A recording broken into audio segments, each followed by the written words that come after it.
Kwani China ambayo imeendelea ikatoa watu wake kwa ufukara for 20 years, ikatoa watu milioni 300 kwa ufukara, ilifanya nini? Wakahakikisha wamefunga soko yao, wanatuuzia sisi. Wakituuzia sijao zinaenda huko. Hiyo ndio mambo tulikuwa tunajaribu kule when I was in trade and industrialization.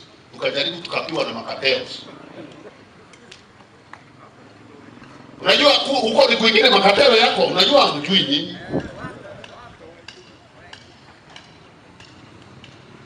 Trader. Sawa, trader ni mtu muhimu, lakini what is he trading on?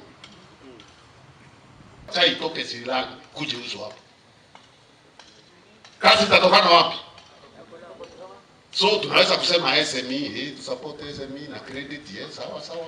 But wakiproduce ile wataproduce kwa hiyo SME, watausia nani? Nani atanunua? Kwa sababu ni ufukara. Hakuna viwanda, hakuna production. Wewe unatoka kwa production. Si ndio? Even when you are talking about jobs for youth, sometimes it's because we are not atutazami vyema ni nini, kwa nini hakuna kazi? Kwa nini hakuna kazi? Ni kwa sababu hakuna viwanda. Kwani kazi inatoka wapi? Sio kila mtu ataajiriwa hapa. Kazi siko ngapi hapa? Hii ni kiwanda, lakini we need a kiwanda now another level.